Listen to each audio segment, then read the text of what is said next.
How's it going, Mike? Oh, hey, what's up? How's it going? What's going on, brother? Not too much, man. How about you? Thanks for Good, coming by, man. man. Yeah. Thanks for having me. Welcome to the studio that you helped build. You've been here before. But yeah. Yes, sir. So we're going to just do a little tour of your control room and of your live room. We're just Sounds going to great. kind of go through all of your gear, go through the space, and just check out all your awesome stuff in here, man. Sweet. Sounds great to me. Cool. So let's start with maybe what you got here at your desk, and then we Yeah. can kind of work our way around the room here. Yeah, okay. Yeah, we might as well start in here. It's pretty basic, honestly. I'm just running Apollo, an Apollo 8 with a twin, and then I have a warm audio, the WA412 here, which is like the API style preamps. Yeah, can't complain about those things. They sound amazing. And yeah, that plus the Apollo, and I just have the Scarlett on the bottom for, I think, in case I'm tracking something that needs more channels. That works great, and that's essentially on the way in. That's what's going on. Everything is in console, if you're familiar with UAD stuff, and then it just goes straight to Pro Tools like that. Nice, man. Yeah, monitors. I actually recently got these Aventone, the CLA-10As, and they're wicked. They're basically copies of the old NS10s from Yamaha, and yeah, nothing bad to say about them too. They're great. They allow you to hear the proper stuff, and in my opinion, I like them for tracking and mixing. Some people only like them for mixing, but I feel like if the whole way through, if it sounds good, then it sounds good on these things, right? So. And you're mainly tracking rock and like harder rock stuff. A lot of it is like heavier rock stuff. That's sort of my forte. Is I play in bands like that, and that's sort of what I grew up on and stuff. So I have my vocabulary is all in that genre. Yeah. But I have recorded recently some like more country leaning stuff and other stuff that was more like indie rock or stuff like that. But it all comes down to guitar music, really. For me, that's where my kind of my love is, so that's just kind of how it works out. My friends are all in bands like that, and I am recording them, and so that's where we are with that. Sick, man. Yeah, those API style pre's, that warm audio, those are going direct into like the Apollo's ins. Yeah, exactly. Into the line ins on the Apollo, the line inputs, exactly. Nice. And I actually reminded me of the Apollo. I got the Silverface Apollo. This is actually a Firewire Apollo. Oh, cool. And I just got the Thunderbolt 3 card,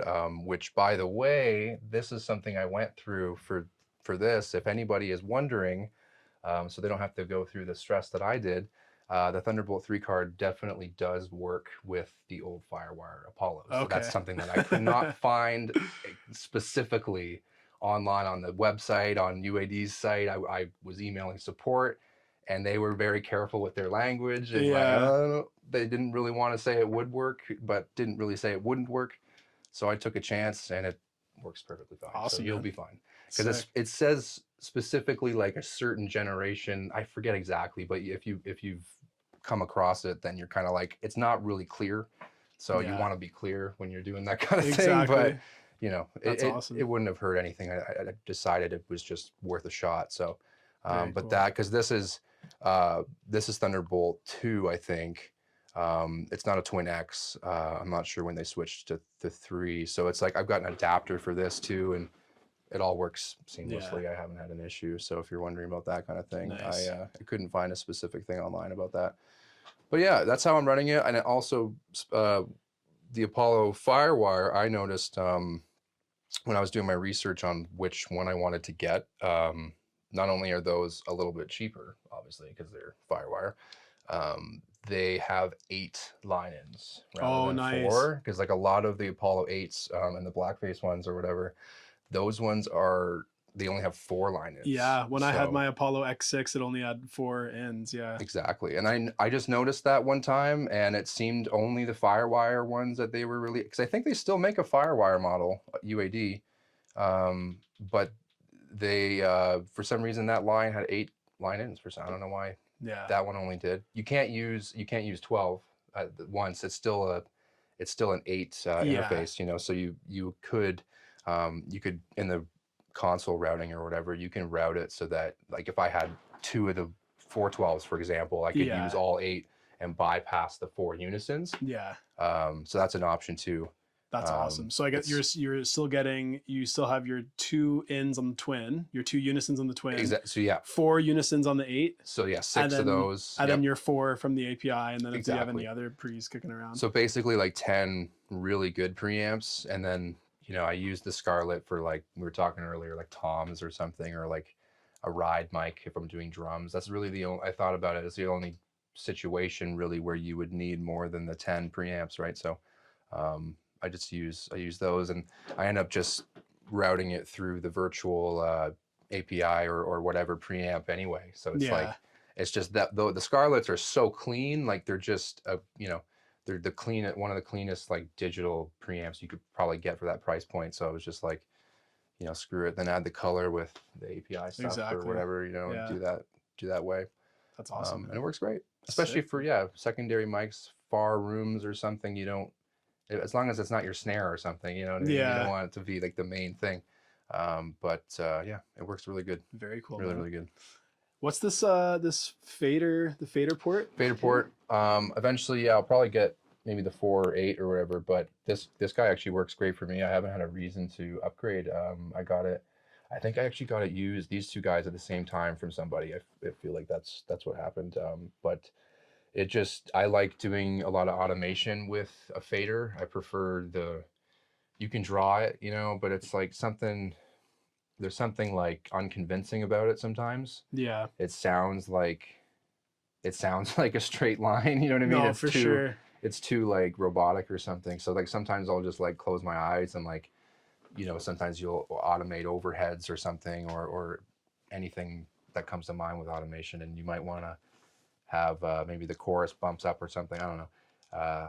But I find it just gets a more natural sort of sound at the end of the day when you do that. And I never really needed more than one fader, because you can just, you group in Pro Tools, and if I needed to do more than one channel, you can just control it with one fader anyway. So nice. That's kind of a cool workaround. Yeah, exactly. Because like I love a console flow. I would love to have that sort of thing, but you know, it's just more of a want than a need at this point. You know what I mean? I would love it, but it would be I don't need it. So it's just, I'll probably get there eventually. But you know, this is great. I've honestly been very blown away with the results here.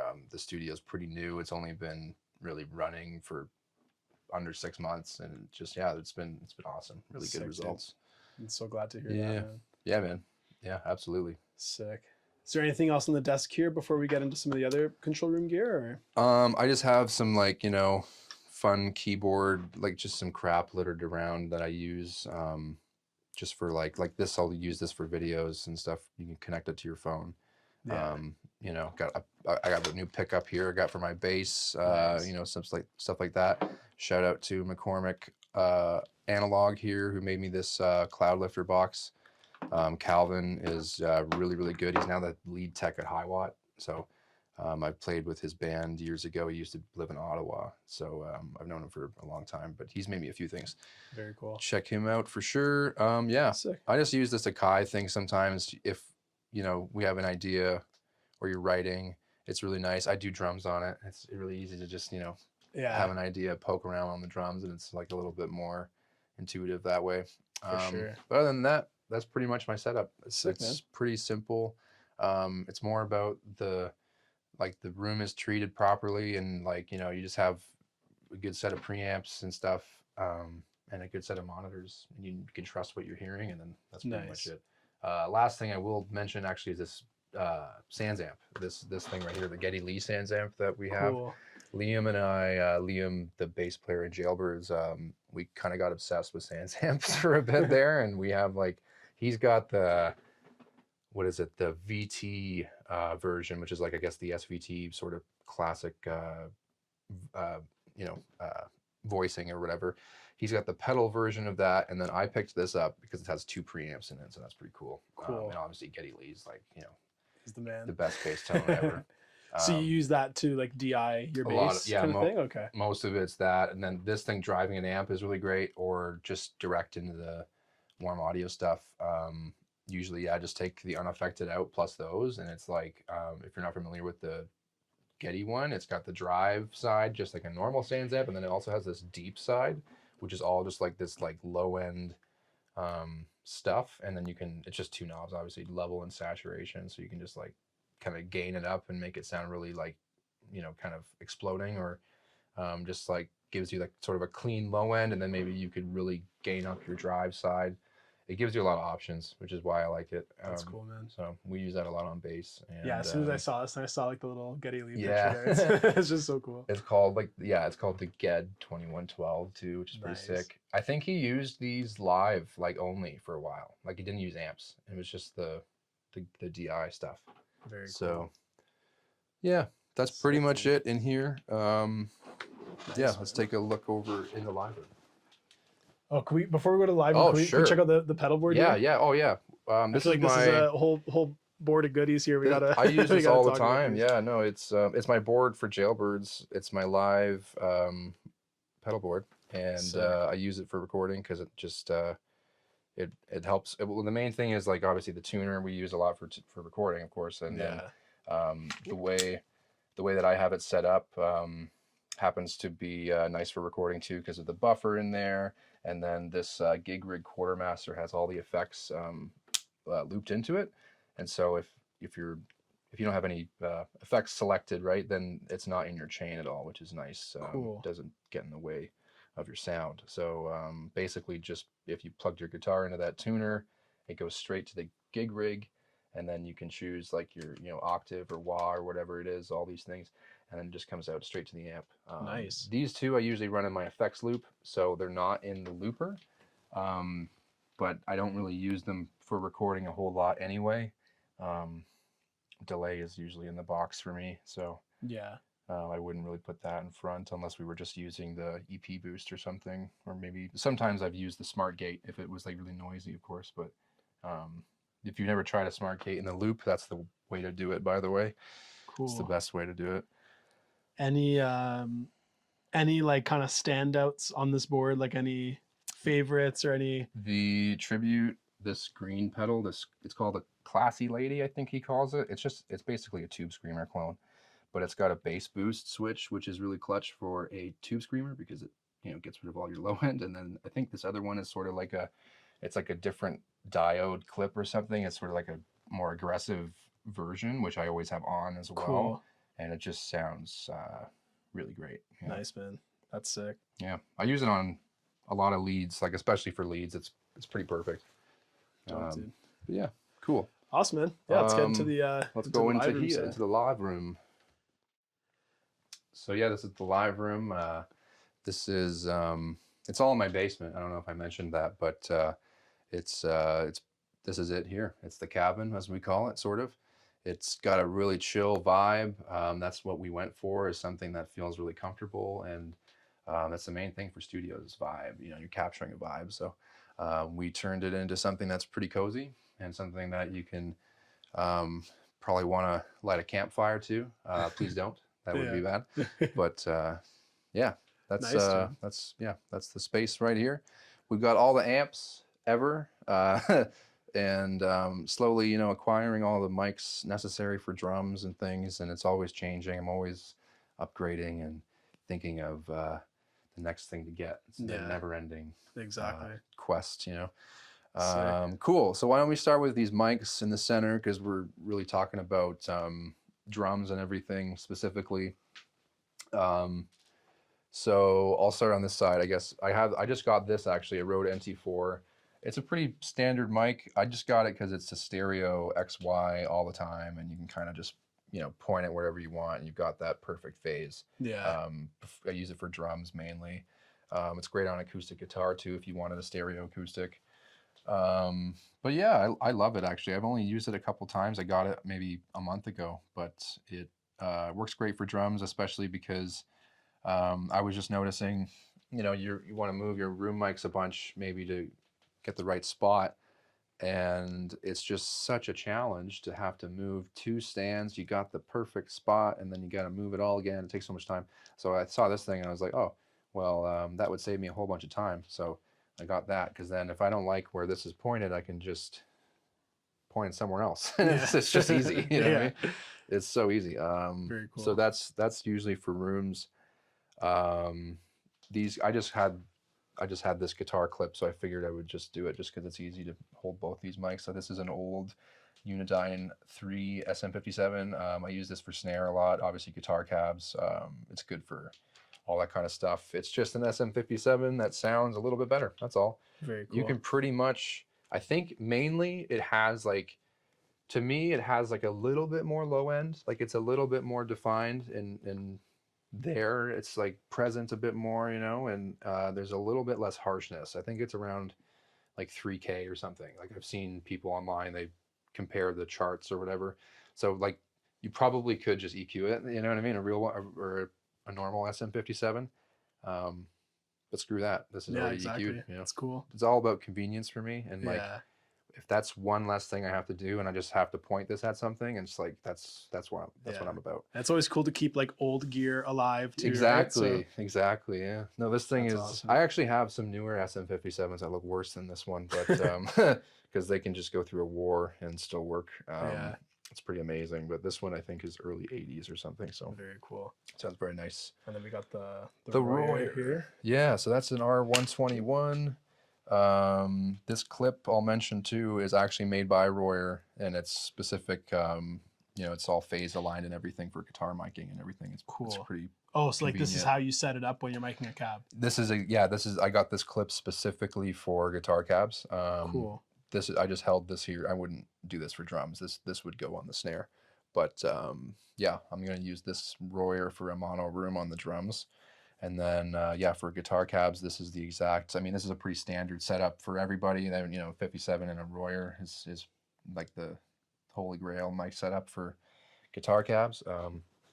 You go to any studio, that's what you're going to do. So this mic clip, it just, same idea as the Rode we just talked about, where it's just about convenience. You know, you got two stands, you're getting a phase relationship between those two microphones and putting it in the right spot. And then if you got to move it and stuff, and it's like, okay, well, it just takes so much more time. Yeah, you can do it, sure. But why waste time? Yeah. Screw that. So this thing is really convenient. Same reason as the NT4 is you just, oh, we don't quite like that position. Let's move it over an inch or whatever it is. And you don't have to worry. You just move the one clip and it's really convenient. Sick. Yeah, Royer 121 on the cabs and mono rooms. That's mainly all I use it for, really, is guitar cabs and yeah, maybe a mono room on the drums. Yeah, funny enough, actually, I'll mention this microphone. I bought it off of a producer who recorded Rush and a whole bunch of stuff, and this exact mic was used on Alex Lifeson's guitar cabs, which is kind of cool. It's got some mojo. It sounds pretty sweet. So yeah, that's my fun story about that microphone. So sick. It's yeah, I think Snakes and Arrows and Clockwork Angels probably had it on there too. Obviously not the only mic they used, but it's one of them. I guess. Yeah. Very cool. Yeah. So sick. Beta 56. Actually, this is Kevin's mic, our drummer in Jailbirds. He got it for vocals, but it also happens to work really well for like toms or even an alternate snare mic. Sometimes I use it. I like it on rack tom. It's really good for any rack tom or anything like that. Or it's sort of like for me, it's like I'll use this if I don't have anything else for that. If I for ran out of mics because we're doing more toms or something, I'll use this. Cool. Not that it's not my first choice, but I would prefer like a 421 or something on toms or even an SM7B. But this guy worked really well on higher toms, I find, as well. Nice. Yeah, moving on, we've got, I'll just go back here. This guy, KSM 141 by Shure. Excellent pencil mic. I got it in like a trade, I think, actually, and I was blown away at how good it sounds on hi-hats and ride, and also acoustic guitar. It's like my favorite like single pencil condenser acoustic guitar mic I've ever heard. Really, really good mic. I don't really hear it talked about much, so if you haven't really heard about this one, I think it's considered like a live mic. I think that's why people don't really think about it. And I got it in a bag of mics I got from someone, and it's amazing. It's really good. Everyone that has heard it is like, damn, those hi-hats, which is like, who says that? Yeah. So yeah, very, very good mic. I like that. In the middle here, like I just mentioned, 421 Sennheiser, classic Tom mic. That's my go-to for if we're doing some heavy rock or something. These are amazing for toms and guitars and bass cabs, even horns. They're incredible for. I've used them on pretty much all of those things. Yeah, that's my. I got two favorite tom mics. That's one of them, and the other one would be like a C414 style on a tom. That's something about that, you know, big large diaphragm. Nice. On the toms. Cool. Next one here. This is my buddy's microphone. He lets me borrow it. It's a KM184. It's one of the best pencil condensers you could probably get. Neumann KM184. I personally love it on ride or hats. It works for both, but something about it on a ride is really nice. Obviously, acoustic as well. Even guitar cabs, really, really awesome on guitar cabs, and even vocals too. I've sung into it. I've kind of done a shootout of mics before with this one, and like, you know, other standard mics and everything. And I thought this one was great. It held up pretty well, especially for like if you're doing like maybe like falsettos or maybe a softer verse too. Even I've sung heavy into it too, and it was great. But especially for that lighter shit, it's really, really good. Nice. Yeah, and then I've got a set of these old AKG. I think they're just called 421Bs. I don't think there's. I thought there was a letter before that, 421, but maybe not. C4, maybe it is. Yeah, C451B or something. I don't know. But yeah, I love these on overheads. They're like my favorite ones. In college, I went to college, like music industry arts program at Fanshawe College there in London, Ontario. And my buddy and I would always use these on overheads. Just something about the way that they get cymbals. I don't know. I've heard really bad cymbals come through really pretty nice on these. So when you get really good cymbals in front of them, then, oh man. They just, I don't know, something about them when you compress them just a little bit too. And it's like, they're so lively and they work really, really well down here too. I would never think to change them, honestly, for overheads. I never have there's never been anything left to be desired with these mics. It's great. So yeah, and then moving on to this one here, we've got the classic Beta, or fuck me, Shure SM7B. Great for vocals. I mainly use it for vocals and floor tom. That's sort of the main two things. It's pretty good on guitar cab too. It's pretty similar to like a 57 or something. It's a little bit more throaty though, so it can be. I think it has the same capsule, I think, really? as a 57 or something. There's some part that's the same, I think. I wouldn't be surprised. They probably share a whole bunch of stuff between all their mics and everything, right? But yeah, it's great on tom. You know what? It's actually wonderful on hi-hats too, and snare. It's actually like sick on snare. I've tracked times that way back in the day when my band was tracking. We've done a few sessions where we used it on hi-hats, and it's a cool mic for sure. Something about it, it just works really, really great. I think it's a lot of the times like you'll use like a condenser mic like this or something on hi-hats, and like I don't know if it's the air movement of the hats or something, but something gets like, it's almost like it needs a windsock or something, and I usually do. But this, I guess, just the natural way this captures with that, it's so smooth. I don't know. It's great. It must be the blockage of air. Very cool. Who knows? Yeah. Okay. So yeah, 7B, can't go wrong with one of those. This guy and here. then we're on to the warm audio. This is a WA47, my first tube mic, and yeah, I love it. Honestly, I couldn't complain about it. It's yeah, I use it mainly on vocals. I needed something that's really like colorful for vocals and stuff. Yeah. On drums, I've swapped it for the Royer on like a mono room. They're pretty similar for me. They don't, the mono room isn't really a loud upfront microphone for me anyway, so it's sort of just interchangeable. Both do the job really well. Cool. Mainly, yeah, vocals and acoustic guitars, room mic for guitar cabs too. Like, you close mic it with the other one, and then usually I'll have the cabs like here, and maybe I'll put that like a few feet back or something like that. Sometimes that's kind of cool. Nice.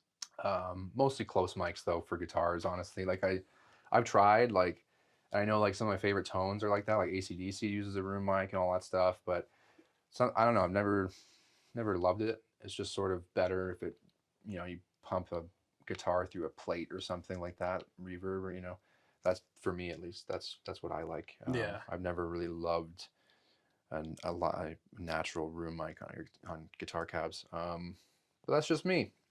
Yeah, great mic. If you're looking for a relatively affordable tube mic, and you know, the 47 is your flavor, then that one I would highly recommend for sure. Very cool. Yeah, and you know what? Next one I might get is the 67 they make, because that one, there's a great video online you could watch. Forgetting the name of the channel right now, but you'd probably be able to find it just by searching warm 67 clone comparison video or whatever. And there's a guy who talks into a real one and the warm, and does like some acoustic guitars and stuff as well, comparison, and like there's very, very minor differences to it. It's pretty shocking, actually. Like, when he did it at first, like this one compared to a real one, it's like, okay, I can hear the differences. It's still like, it's not like a $10,000 difference for me though, so that's why, you know, that's why I got this one. But the 67 blew my mind on his video, because he does a video of this one too, so it's like, it's pretty trustable. He's got some pretty good gear, and I couldn't believe it, so I might get that one next. Highly recommend Warm Audio. Obviously, yeah, I've got that. I've got the 412, and I've got nothing bad to say at all. I love it. It's great. Sick, dude. Yeah, moving on here, a couple mics. The Beta 52, usually use that on kick in. It's between that or like a Sennheiser E902 for me. I'll usually grab one of those sometimes if the Beta isn't for some reason working. I just find the 902 is just like for heavier stuff, I find it's a little bit better. I don't know why. It just has a bit more of a scoop to it, and it sounds a little bit more I don't know, a little bit more right, if that makes sense, than this one. This one needs a little bit more work to get there, but great for a little bit lighter stuff that you don't need so much of an attack with, I think. Yeah, great on bass cabs too. Honestly, that's mainly I just use it for kick in, but I've thrown it on Liam's bass cab and, like, you know, bass amps here and there, even guitar cabs too. Works nice. Gets some cool low end stuff. Sick. Put it on the edge of the cone or whatever. Get all that low end crap. And yeah, good workhorse microphone. It's funny how, like, kick in is usually like a pretty affordable mic, and then the kick out is like $10,000 or something. Exactly. It's like kind of funny. We used the last like drum tracking that I did. We ended up borrowing a bunch of mics from Orange Lounge. Oh yeah. And we put a FET 47 on the kick out, and it was like, yeah, that's the one. Yeah. I eventually that's the one I want, but yeah, 10 grand for an kick out exactly. mic, like... I felt like guilty almost. Should I even be like kicking in? I'm not good enough of a drummer to have this mic in front of me. Yeah. But yeah, this is this one in front of us here is the 214 from AKG, and I'm sort of just using it in lieu of that style of mic. Something about a large diaphragm on the out skin that I've always really liked. I tried a C414 one time on kick out, and I was blown away by it, actually. And so yeah, this one, the only, the main difference for me between this and the 414, it's just one capsule instead of two. The same capsule, so I read. I don't really fully believe that, but it sounds great, and really, it's more for me. It's in the top end that's really different. It's a lot. It's more bright, I would say, than a 414. But for kick out, that doesn't matter because I'm EQing all that out anyway. So it works great. It has the thump that I want out of it, and it just does the job. That plus the beta, for me, it gets me a really good kick drum sound. Yeah, sick. It's good. Good on vocals too. Good on. Sometimes I use it we have like a bathroom on the other side of this wall at the back there, and I'll leave the door open and put a mic in there for the natural sort of reverb that happens in there, and it's surprising how good it sounds. Actually, it was a joke to start, but we heard the reverb from the snare come out of there. I was standing over there and I was like, well, shit, that actually sounds pretty good. Yeah. And as a joke, I was like, yeah, let's put a mic in there. And it sounded great. It brought it all to life, and oddly enough added this crazy low end to the snare and everything too. And when it was one of those things where you don't really hear it so much, but when you mute it, it's like, oh my God, it dies when with that one, right? It's weird. It shocks me every time, actually. That's a cool little trick. No, it's perfect that the bathroom's right there, and it's got it's like a chamber, like we were talking about. It's like, it's essentially the same idea as like, old school reverb like that, where they just like put like a PA speaker in the room or something and then capture that, but it's just natural. So it works really, really well. Sick, man. That's pretty much it for the main sauce on mics. I mean, I've got, some more stuff like 57s and stuff lying around, but this is the main sauce here. I guess let's start walking around and looking at some amps and stuff. For sure. Got a lot of amps here. That's for sure. Being a guitar player primarily, I've acquired some stuff. This actually isn't even all my stuff. I have more cabs in the garage, and I think I have some more amps more cabs at Kevin's house. But this is my buddy Pete's old Fender, what is it, a Blues Junior, I think? Yes, Blues. It is a Blues Deluxe, and it's from like 1994. And it's sweet. He just left it here for a bit. We're doing some recording, and so he's like, "Can I leave it here?" I was like, "Of course." I'll never say no to an amp. Behind it, I just have these in case we ever jam here. It's like some PA speakers I got really cheap at an auction. They're Yorkville Elite 210s, and they have a horn in the middle. They're meant for like wedges on stages, so they work really well for that. Cool. That's just, have them in case, and this old PA head before we went on ears and all that shit. But it's convenient to have in case a band comes over like that I'm working with, and maybe they want to jam and we want to write some stuff, and instead of going to pay for a space, we can just jam here. I can quickly set up the PA system, and we're good to go. So sick. It works great. And then two heads right there on for the PA. And then in between it all is this Ampeg cab we've got. It's Liam's cab. It's an old SBT, which you probably never heard of. I certainly hadn't. And it's like this old, they released it with SVT, and I think there was another one too, actually, another line they did, but it had like power amps in the cab, and the head that they had was like just a preamp. It failed apparently, and people didn't really use them. They went towards the SVT. But someone has converted this to just a cabinet. There's no power amp in it, so it just has the old Altec speakers in it, 15s, and it sounds wonderful. It was shocking actually how good it sounded to us. We got it, where Liam got it rather pretty cheap, and he was just like, "Oh, it looks cool," and it matches the walls here, so it's like it works out perfectly. But it sounds really, really, really great too. It has so much top end. It's surprising, actually. We were like, what? It has this cut to it. And very specific sort of sound. There's not, since they're very old speakers, I feel like that kind of plays into like, there's not so much low end. There's enough, but it's not like crazy. It's great. It's a pretty specific sound. Very cool. It's very nice.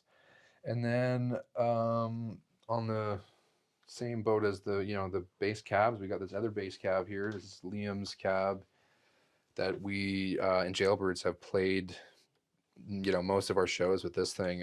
It's a 4x12 by Trainer. They don't make it anymore, unfortunately. It's like the best bass cabinet of all time.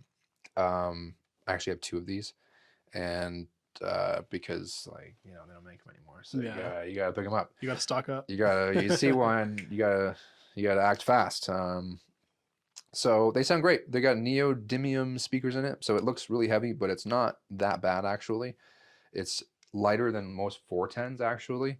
It's just big. So it sounds so great. It's a great in between 10s and 15s, I think. So it's really warm sounding. It works great for our band being a 3-piece because it sort of gets Liam in that middle ground, right? And then it's like it just works really well sonically for a 3-piece, I think, especially if you only got one guitar. Yeah, so yeah, we use that for tracking a lot. This is actually the main bass cab I would use if I was tracking a bass cab. Yeah, power supplies up here. This is for the warm audio thing. And then we've got a couple little practice amps down here for jams, and also great for lead guitars, actually. I learned that a few years ago, and they just add this weird, gross top end to your leads, and sometimes it can work really well to help like kind of poke out a bit. So yeah, sometimes throw those on, and they're mainly just acquired them over the years, you know, just needed them and haven't gotten rid of them. But yeah, right behind it, this is my main amp, actually, the Morris Custom XS2. I bought it used, and then Glenn and I have modded the living crap out of this thing like a million times. And the main, I guess the best way I could describe the sound of it is like it's kind of like it's a mix of like sort of a, it's very Marshall-y. It's a JTM 45 sort of at its core, but it's got a high watt power transformer in it, I believe it is. One of the transformers is a high watt thing, an old one, and it's got a Mercury Magnetics like exclusive design output transformer or some crazy thing, I don't know, and an old Marshall choke in it from an 800, and it's sort of all this, it's like a Frankenstein of an amp sort of thing, and it sounds very unique because of that. It's British, but it's its own thing, really. It's yeah, it's Bogner territory, it's Marshall territory, it's Vox territory. It actually has a cool knob on the back. I can't really show you. It's like he calls it a raw knob, I think, and it's essentially, from what I can remember him explaining it to me, it's basically like a higher presence knob, and it's sort of what it does is it affects the negative feedback on the amp, and you can basically go like all the way back would be like a Vox sort of thing where it gets really spongy, and then all the way to the other way would be maximum negative feedback, which is more Marshall style. And so I usually set it like right kind of in the middle, so it kind of gives you a bit of both of that, like kind of Voxy, like deep purple tone, you know what I mean? That kind of squashiness, but then it gives you that throaty, clear sort of other side of it, you know what I mean? So it's like kind of both at the same time. Very cool. Yeah. That's the main amp I use live for everything, and recording it always works too. The other channel I don't really use live, but it's like a Bassman style thing, so it's great for recording too. It's like a 59 Bassman style circuit. And yeah, EL84 or EL34s. Yeah.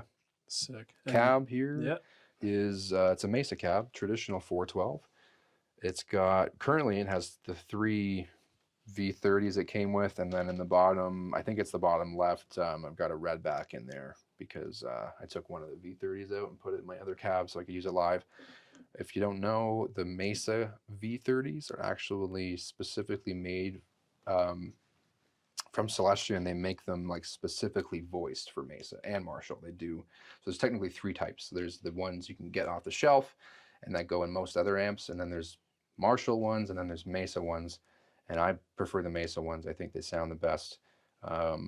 They sound like a real V30, if that makes sense. I don't know how to, sometimes you play a V30 and you're like, oh, it's like kind of brittle and buzzy and shit.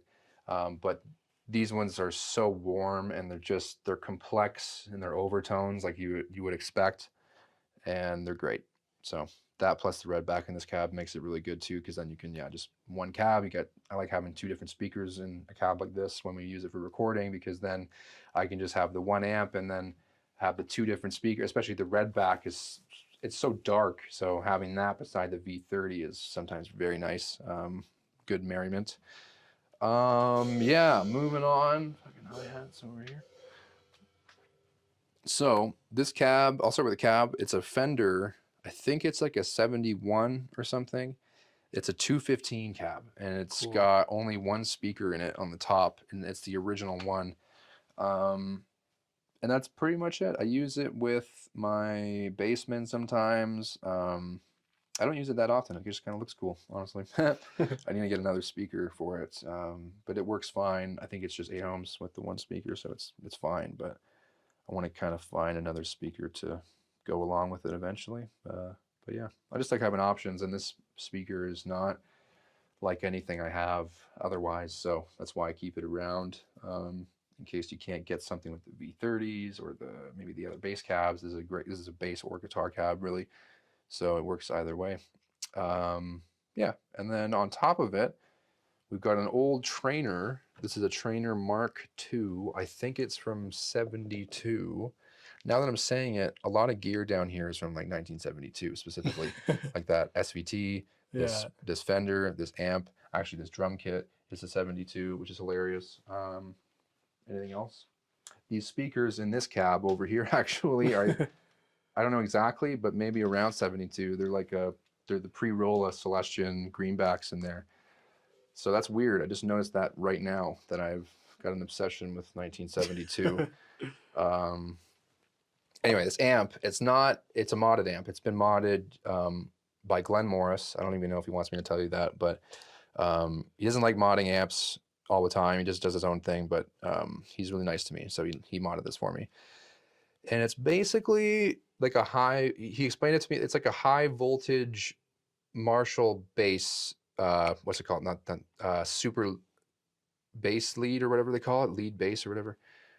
The super lead that's meant for bass. The one that Lemmy would use, the bass line. I can't remember the name of it now for some reason, but it's basically like that, for lack of a better term. And it's got KT88s in it, which is really nice. It's about 90 watts clean. It's loud as anything. But I use it with this Variac a lot, which is an old 80s. What's that? This is I've never seen something like this. Oh yeah, this is what Van Halen would have used to get his sound. Like it's an old, I don't know if maybe not this exact one, but this is an old Power Stat one. And it's just a voltage regulator. It's mainly used by like electricians and shit, and techs and stuff. But basically you've got a knob on here. You plug this into the wall, plug your amp into it, and you can select this is kind of fucked, but you can select the voltage that's then going to your amp. And so it's got a big transformer in here, and it turns some of that power into heat or whatever. That's just converts it. And then what's getting sent to your amp can be, whatever voltage you want. So famously Van Halen would run his amps on the recordings. I think he says 82 volts or something. Because that's how he got his sound. He'd run his knobs all the way on 10, everything, and would almost use that as a volume control, because when you suck voltage from the amp, it does lose volume because it's losing power, but it sags the amp in such a way that that's the Brown sound. That's what people talk about. Like his tone is mainly in that. That's very cool, man. That's such a cool little trick, man. Like I don't come from the guitar world at all, but yeah, that's something I've never even seen before. It's really cool. It's a neat trick. It doesn't work with like the Morris amps. This wouldn't do much, because the thing is, like it works well with old amps, because it's if you actually open up a schematic for like an old Bassman or a Marshall or something, it will actually tell you the sort of preferred voltage of that circuit. And a lot of the time it's like, I think a Bassman is like 116 volts or something like that. Don't quote me on that. But that's essentially what the circuit is meant to run on most efficiently or whatever, and to get the best sound. So this thing would come in handy for that specifically. Or then if you want to go farther into like Van Halen vibes, that's what he would do, is starve the amp of voltage, and then the power tubes are running so hot because you've got the volume all the way up, everything is railed, but it's not killing you on volume because you've starved it of volume a little bit, so it's recordable and it's manageable, but it has that tone. It's got that specific thing. That's cool, man. But it's like the ultimate gain staging. totally, yeah, exactly. Because it's almost like an attenuator in that way. I'm probably going to get an attenuator anyway, because it's still really loud without it. But yeah, so it's a Marshall like bass model on the one side, and the other side is sort of like I think it's sort of like a Bassman as well. But yeah, that's kind of how I use it. It's like the Van Halen amp. That's cool, man. Yeah, sounds wicked. With you put a boost in front of it, anything doesn't matter. And then with this, it just wow, sounds really good. That's sick. Moving on, we've got a PA speaker here. Nothing really to say about that. It's just a powered PA speaker I used to use, and now we use it for drums in case we need someone to hear something. And nothing more else to say about that. We've got a cab here my buddy Brandon built for me. And like I said a bit earlier, this has a couple of Celestion pre-Rolla greenbacks. So they came out of this old cab, and actually Glenn Morris and I went in on a quad, and I took 2 and he took 2. And yeah, they're just old greenbacks. They sound like old greenbacks, and yeah, they sound really good. Nothing else to say about those. They just, I don't use them too much because they're old. And honestly, like, new greenbacks, like the UK ones, like I'm like, if you're doing modern music, I feel like they work a little bit better, because then it's like, unless you're really going for that vintage tone or something, but you don't want to pump too much low end through these things. You'll just destroy them. So that's why I kind of like, keep it off the side, unless I only play it for myself, really. I don't really record them. Cab here. This is one of my live cabs. It's got, actually, I don't even know what's got in here. This one is the greenback cab. I've got one with a V30 in the top and one with a greenback. The bottom is a T75 by Celestion, just for low end. Glenn actually designed the dimensions for this cab, Glenn Morris, and it's meant to sort of give you that 412 vibe, but obviously it's like a third the size. And something about the T75 and the bottom of it just gives it this low end that kind of tricks you into thinking it's at 412. And the top, greenback, can't go wrong with that. Sounds really good. It keeps it at 50 watts too, which is nice. I like a 50 watt cab. And then just walking along here, we've got, this is Liam's like practice bass rig, but it happens to just live here because it's great for an option as well for some bass cabs, an old Ampeg 115E, I think it is. And it's, yeah, it's shocking how good these cabs sound, actually. I hadn't really had much experience with them until recently, and Liam got one, and we were like, shit, this thing sounds awesome. Really, really good. And then just recently, too, I got this old Ashdown amp. This one is a Mag 300, and whoever was selling it totally thought it was a reissue because they sold it for really cheap. And this is actually an old 90s one, the first installment of it or whatever. And these amps just, they sound so good, honestly. I can't believe how good they sound. It reminds me of like an acoustic amp or whatever, like that solid state, clear, just bass tone. It just sounds good.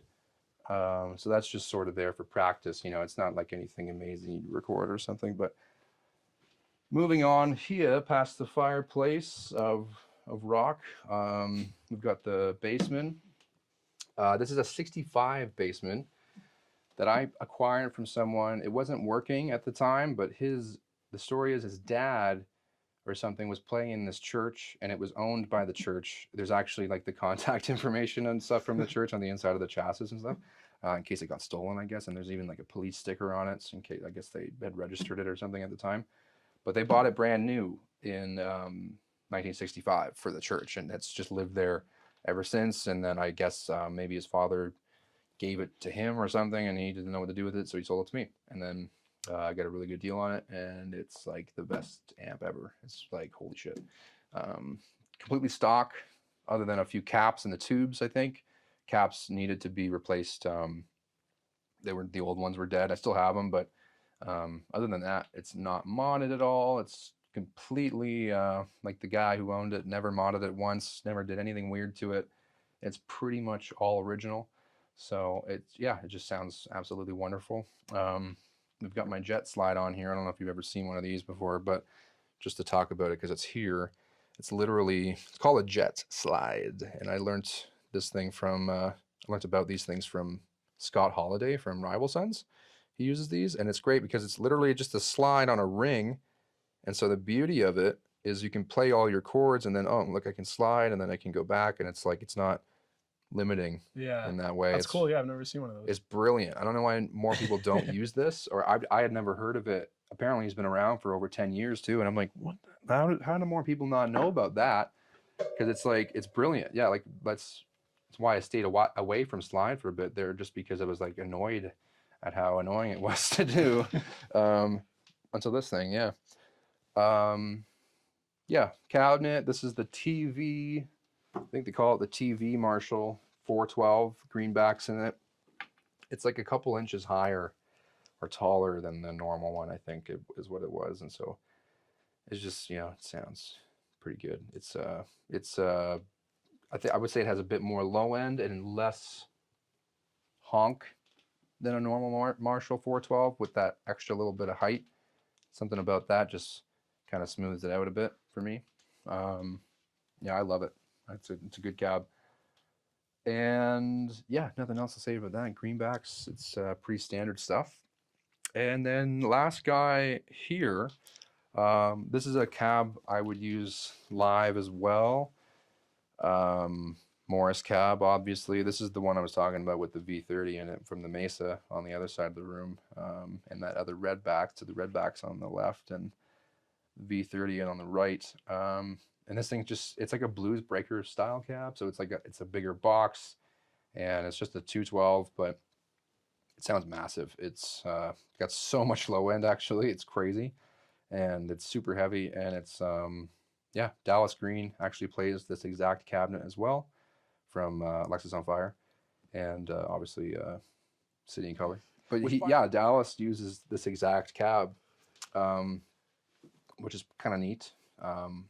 It's not why I got it. I got it because Glenn had one in his shop, and I'm pretty sure that's why Dallas got one too, because he probably played through it just like I did. And because I went to his shop and I ended up renting the thing from Glenn to do a session, because I was like, dude, this thing just sounds amazing. And he's got one in the same Tolex as my Redhead, which they don't make that Tolex anymore. I think it's called Oxblood or something. Yeah. They don't make it anymore. And so he had one anyway. So I ended up having someone make one for me because the dimensions and everything just worked so well for my tone, and just not as big as a 412, obviously. And it's just, there's so many great things about it. So great cab. On top of it, last thing here is the Morris 6970. I don't think he makes this one anymore, but it's sort of like well, the 6970 comes from, he based it off of an amp that he used to own, which I think was, it's an old Marshall tremolo, I know that, but I think it was that the serial number was dated around 69 or 1970 or so. So this amp is based off of that thing. If you don't know Marshall tremolos, they had that extra tube in them for the tremolo circuit. So back in the day, people would like mod them so that, you know, you get an extra tube in your channel. Slash used one on Appetite for Destruction. It was a famous amp that was a Marshall tremolo that was modded by some company, I don't know. But there's a bunch of people that have used them. And so that's what this is sort of based off of. It's really throaty, like an 800. It's honestly, like, I would even compare it to a Jubilee a little bit. It's got that darkness to it. And to me, like a Jubilee, for my preferences, it's a great supportive amp in that way, because it's so dark and you almost don't notice that it's there, but it's like giving you this extra chunk that you want from 2 amps. And so that's kind of why I got this one, to complement my other one. But it works really great on its own as well. It's you know, high input, like I said, just like I just explained, the high input basically, and this low input essentially, I forget how, but it's essentially like a super lead when you plug it into that. And so you could actually like put the master all the way up and plug into the low input and then use your gain, and it's essentially like a non-master volume amp, which is kind of cool. That's why I like Glenn's amps, because they're versatile like that. Like, it's a single channel, but like you've got those, so basically 2 amps, right? You got your, well, 3 really, because you got your high input, all that stuff, and you got bright switches, and there's a clipping diode, and there's all these things. And then you go into low input, and you could have a master volume super lead or a non-master volume super lead. And those are 2 very different things too. So it's pretty cool. 1 channel, 3 different amps. So that's kind of neat. Yeah, that's pretty much it. That's all the amps, the gear, the circle of amps, the kit. Yeah, yeah, the room of amps. I love it. The tone zone. Yeah. Do you want to tell us about this this kit quickly? This kit, I was just saying, it's a 72 as well. It's Kevin's kit from Jailbirds. These are his cymbals too. We'll get to that in a bit. but it's a 1972 Ludwig 3-ply. We would always rent this type of kit when we would record, and so we just went, you know what? Why don't we just own one instead? Because we're renting it a million times. So it sounds wicked. It's Very cool. It's very classic. It's just, I don't know, just something about the 72s. I know a lot of studios that have a 72 Ludwig specifically, which is kind of funny. Yeah, it's a great sounding drum kit. It's worked for, like I was talking earlier, we, done some country stuff, done some heavy rock stuff, even stuff borderlining into like, like hard rock, heavy metal shit. And it's worked for all of it. You just tune in a little bit and it just has the most pure sound you could ask for, really. And it works. Sick. So, yeah. You want to run us through your guitars here? Sure. And then that's pretty much it for the live room. Sure. Let's see some of these guitars. So, yeah, these are most of my guitars. I think I'm just missing a couple here. But got a couple acoustics. This one is just an old sort of live, just an old beater. Good for writing songs and stuff like that. It's not really a recording guitar. This one I would use, the Takamine guitar. Yeah, my dad bought this for me when I was in high school. So it sounds great. It's like a relatively like affordable guitar, but it's gorgeous. First of all, like the finish on it. Yeah. And like the maple on that. I think it's maple. And it sounds great. The pickup in it sounds really great. Takamine, like, good enough for Bruce Springsteen, right? So. Good enough for me too. P bass. This is it's not mine. It's lent to me, but it's a 78. It's like the heaviest bass I've ever held in my life, and it's just, you can see the natural road wear on this bad boy. Yeah. Now you pay extra for that. I was gonna say they're not faking it. Yeah, exactly. This is all like the real stuff, so you probably pay even more for that actual road wear. Yeah, it's just, honestly, this is the best bass I've ever heard. It's so crazy good, and it's got relatively new Fender P bass pickups in it, which are amazing too. I think I mentioned I got new pickups for my bass over in the mix room because they were sitting on my desk, and this is the bass I was talking about. Cool. It's old Sheptones. I use Sheptones in most of my guitars, very few exception, and we found some on Reverb. It was old 59, I don't know, 50s wiring or something for a P bass pickup, and some old stock that this guy in Vancouver had, and he sold it to us for a really good price, a couple sets. So Liam took one in his live bass, and then I bought a set too because I wanted to. Not that this thing sounded bad. I'm just, the tinkerer in me is like, well, it could be better, so I'm gonna get these pickups. Yeah. So I might do a video kind of before and after. That might be cool. And then moving on, this is my sort of backup Explorer that I use live. It sounds really great on its own too. It's sort of like a melody maker vibe, but it's like a full Gibson neck through, not bolt on or anything. I actually modded it. Used to have the switch there, and I wanted it as a backup to my other Explorer, which is in here, but I have a 76 reissue that I use a lot, and so this was sort of like the lighter version of that one, because the other one's really heavy. But it came with the switch there, so I just swapped it over. They actually had it already routed and shit too, so nice. I don't know why they wouldn't do that from the factory, but that was always one of my favorite shapes. Like the Explorer is just so sick. Yeah. Funny enough, I never liked them I just wasn't really into it for some reason. It's too metal for me, but also that's kind of, as you get older, you realize it's not actually metal because Leonard Skinner used them and stuff. But anyway, and ZZ Top. But like, it just never really appealed to me. And then I saw one in a store, my other one I was just talking about, and it played so well that I was like, fuck, I can't even put it down. So, and here I am with two Explorers now. So, moving on, this is a Warmoth with a broken string currently because I broke it at rehearsal last night. But this is my Warmoth custom build. My buddy John calls it the Myke caster, which is kind of funny. And it's a string through body, so there's no spring system in it, which makes it sound like a Strat, sort of. It's really it's kind of specific in between. And so, yeah, there's not much to say about this. It's like a sort of like a PRS style neck shape, quarter sawn maple. I think it's an alder body. And yeah, just stop tail stuff. It's kind of wired funny for a Strat. It's 1 tone knob and 2 volumes. And so that just lets me, because I got 1 channel amps in case you haven't noticed. So to get my cleans, what I'll usually do is a neck pickup, and then I'll roll it off almost all the way, and it gets you that clean sound. The amps are really responsive to that I use, so it's really, they just clean up so well. So I do that, and then I can switch to my other pickup, and this one's all the way up. And so then I've got clean channel, dirty channel, and specifically on this Strat, the middle pickup is wired to this volume pot here. So if I switch to position 2, for example, with this one almost all the way off, it gets me this really hot middle and this clean neck, and it's like, that's a really specific sound. And then I've got my full out middle, and then you can split these, and those are full out, and then you've got just a classic humbucker sound too. So it's really like 5 pretty different sounds in one guitar. So that's why I kind of had that done like that. And then lastly, the Squier one, I just got gifted this just as a loaner or whatever. Yeah, thanks, Myke, by the way. You've loaned me 2 instruments that are amazing. And this is an old Squier 20th anniversary. It's like a Chinese one, and I don't know, just something about it.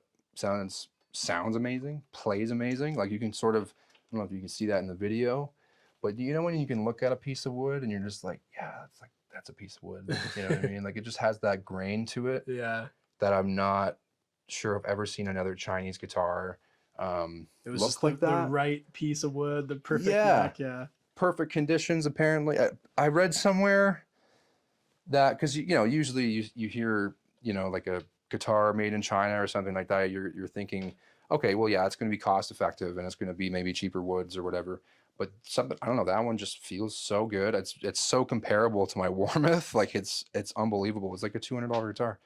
And what was I going to say about it? Apparently, I read somewhere, maybe this isn't right, but around the time that they made this 20th anniversary, which was 2002, Fender had just bought Guild, I think it was, and they had like leftover parts or something. They had leftover wood or some shit, and so that's what they built these guitars with.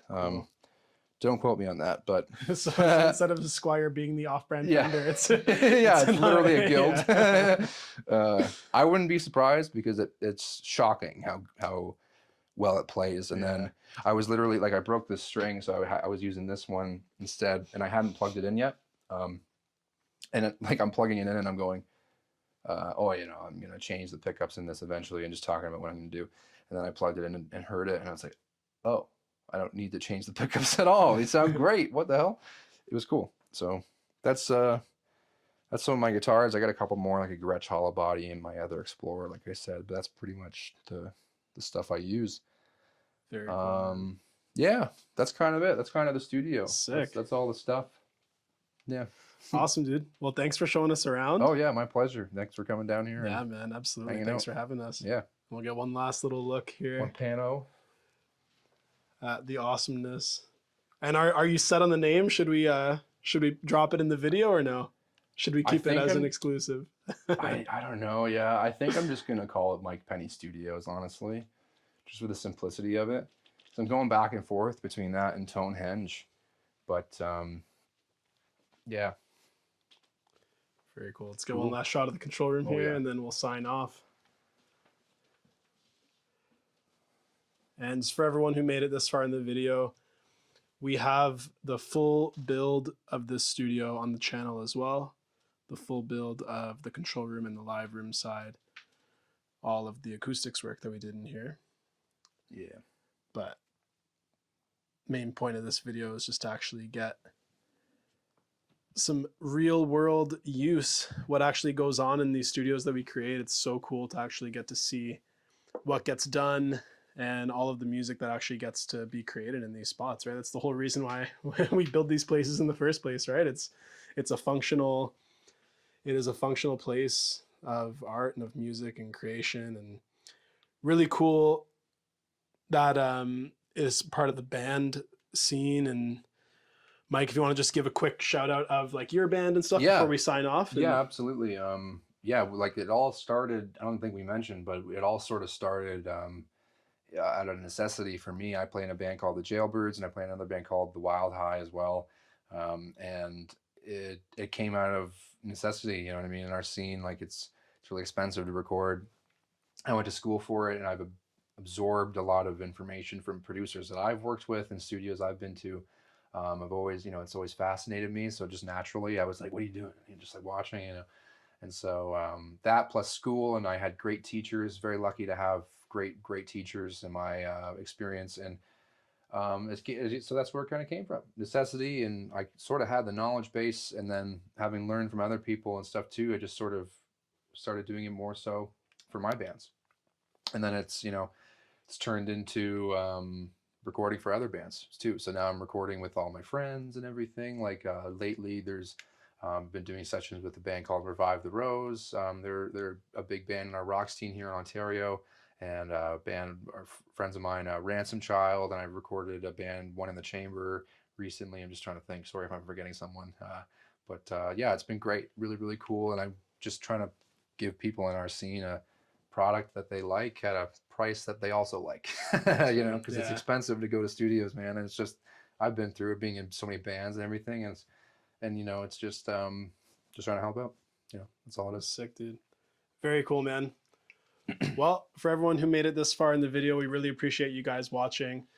I'm gonna put yeah, exactly. I'm gonna put all of the links to Myke's band, Myke's landing page for all of his contact and all that. If you are in the Toronto area and you'd like to track or record your project with Myke, feel free to hit him up.